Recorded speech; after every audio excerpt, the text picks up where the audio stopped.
So what's up YouTube, this is AZ3KGT, and just to let you know, there's a reason why there's been kind of a drought and content.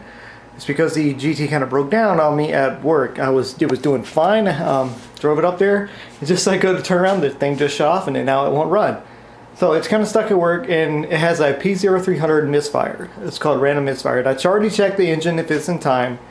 It's in time. So first things right off the bat is it's in time. So the issue is, I think, and because I just replaced these before I had a problem, because I didn't drive it after I did it, so I just kind of ran it, and then it seemed to be fine. I drove it, and it shuts off on me after pulling like a 4,000 RPM pull, because you're supposed to do variable RPM, variable load when you're braking the engine. So what happened was, as I changed these spark plugs and wires on it, getting it ready for the tuner.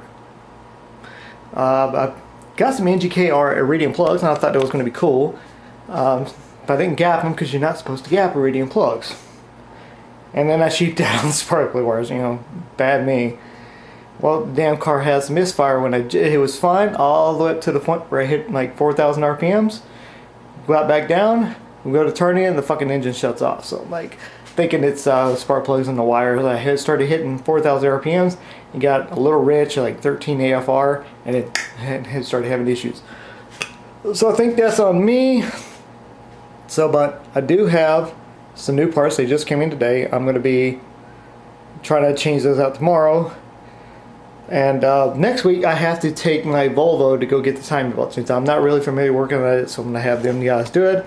And I can't really be without my other car for an extended period of time for me tearing apart the engine and trying to replace the timing belt. So I'm going to have Volvo guys do it. It's going to be expensive, like $900. It is what it is. I can't be without my other car. And until the GT is in a more reliable place, like it needs to be tuned, it needs to have oil pan resealed on it. Until then, I'm going to have to at least get this round of maintenance done on the Volvo before I really get serious with the GT again. So, it is what it is. And I'm going to show you what the new parts I got for the 3000 GT. So I got a set of NGK G-Power spark plugs. I know they're going to have to be gapped down. That's part of why I think spark plugs and wires are the issue. The iridium plugs were gapped way too much. They were gapped almost 38 thousandths or something like that. The original spec for the car is 32 thousandths. So too big of a gap. You're talking about increased compression, combustion forces, increased gap, cheap ass wires, and I'm thinking that it was effectively not firing up the spark plugs. When I checked the spark plugs, they were a little fouled, because this engine does consume a little bit more oil than it should, at least OEM spec, because it has increased tolerances for the billet aluminum pistons and a little bit bigger ring gap. Your piston ring gap's like 20 thousandths, something like that. Because, again, thermal expansion, aluminum pistons, stuff like that. So it uses a little bit more oil, especially when it first starts up. Then, I'm going to try this brand. It's VMS Racing. These are 10.2 millimeter wires. And here the thing is, too, I was trying to run an OEM ignition system on a fully built engine, because I had originally planned on doing a coil on plug system from Revenge Performance, thinking that maybe the ignition system would be able to handle it. Apparently, the coils on there, the way those coils are made, the wasted spark ignition is not really going to work out. So I might do like an MSD blaster coil, the GM, they have the two towers, and then basically modify the bracket or make a new bracket to put those coils on there. And so I should have a better ignition system to deal with the increased combustion pressures and stuff like that. So these are a set of VMS Racing 10.2 millimeter spark plug wires. They're actually pretty good wires.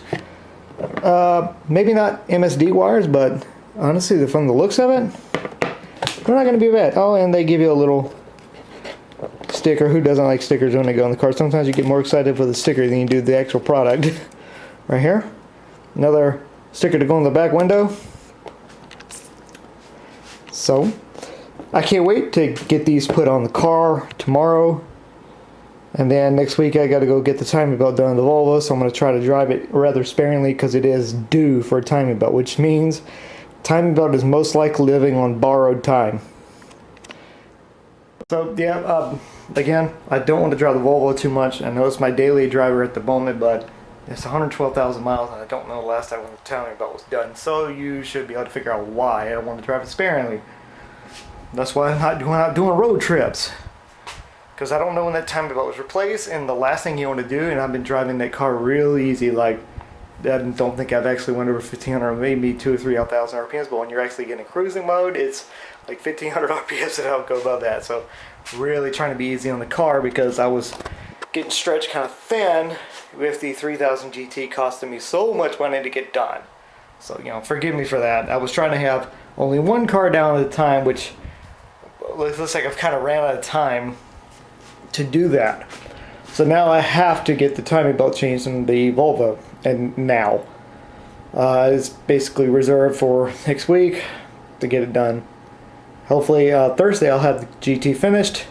It runs again, and if I need to, I'll have the 3000 GT to drive once or twice if I need to get back and forth to work with it. But in the meantime, I'm still going to try to get the oil pan done. Once the oil pan's done, if I clear this misfire issue out, and the oil pan is squared away, when I have some money again, I'm going to go send it to UMS Tuning and have it tuned. But I ran out of time to get it tuned. If it wasn't for the Volvo crossing that threshold, I probably would have got the oil pan seated, got it resealed, then took the car to UMS Tuning. But I kind of ran out of time. I got to get this timing belt done on the Volvo like as soon as possible. So I'm kind of stuck with 2 broken cars. The Volvo is not broke yet, but it's going to be down for maintenance. Hopefully it'll be a couple days. And I got money saved up to get it done, so it shouldn't be too much. And hopefully I'll have enough money to get the oil pan sealed and that kind of rigmarole once the Volvo's back from service. I could do the car myself, but I know it's going to take me longer to do it than it will for a service tech to do it. It has air compressors, all the power tools, me with just a couple hand tools, and never really did it before in a Volvo. Clearly it's going to take me longer to do it. And businesses can get parts in a day or two, where it takes me a week or longer to get done. And I'm not exactly sure of all the parts I need, so forgive me for that. So, with that being said, I think I'll go ahead and try to do some filming of the spark plugs and wires being done tomorrow. Hopefully I can turn that car over and it'll fire up. I'll probably clear the ECU. If it fires up and it idles, that's the main issue. It didn't want to start. It has a hard time starting. If it starts at all, P0300 issue, random misfire, cars in time. I check time, and I check the pistons and valves, check the timing belt for slack. There's no slack in the timing belt at all. There's no way this freaking thing jumped time. Especially only pulling with 4,000 RPMs, and I did that trip a couple times. It's not timing. I know the first thing that my guys were like, oh, it's probably timing. I'm like, there's no way it's timing. And like literally that belt is banjo freaking tight. There's no way that car jumped timing. So I ran it anyway, and dropped the bore scope down the cylinders. There's no evidence of piston to valve hits, and there's pretty much no way that belt jumped time, because for a belt to jump time, you have to have slack in that belt, and it's not a hydraulic tensioner anymore, so real hard to get that thing to jump time. It's got a manual tension, and the tension was set right. Everything seems to be in order. There's no slack. All the tension is just like it was when I first put the engine in. No way that car jumped time.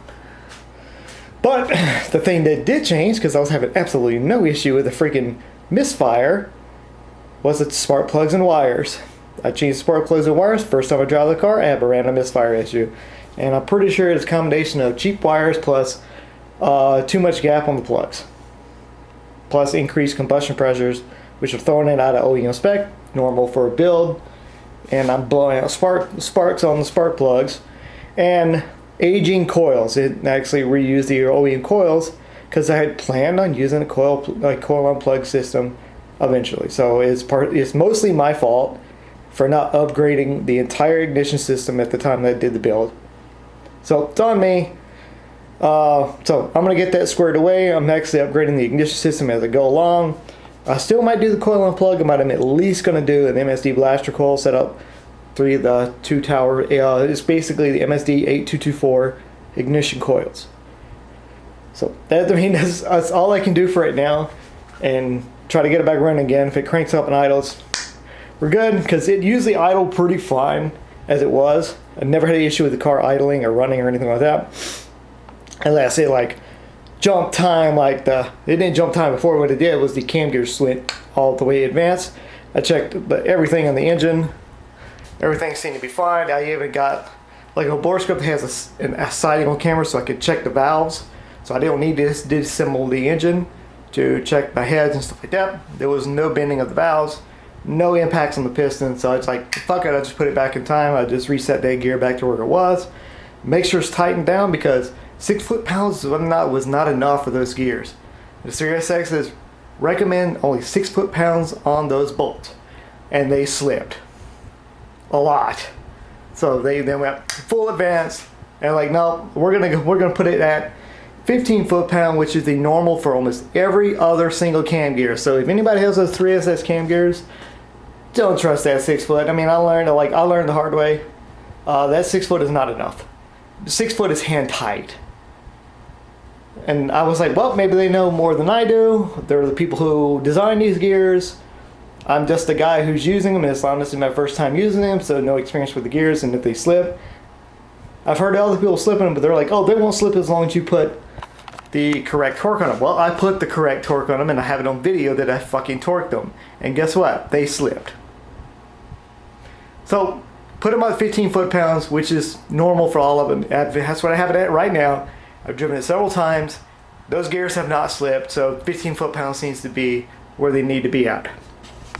So if anybody else wants to buy those 3SX gears, don't listen to their freaking torque spec. It's like 15 foot-pounds, not 6. They say 6, it's 15. 15 holds them, 6 doesn't.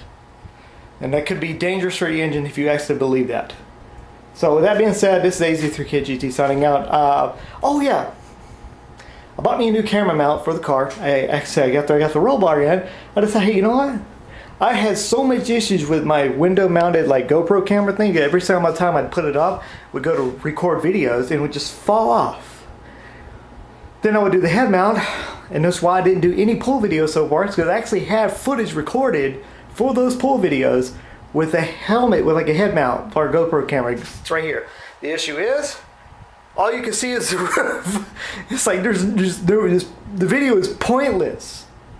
It's no good. None of it was usable at all. So what I did is, now that I got the roll cage in, I got me a roll bar mount. Then now it sits right next to me, about shoulder height, and you can put my little GoPro camera out, or you can actually modify it to get it to run a regular JVC camera like the one I'm recording this video off of.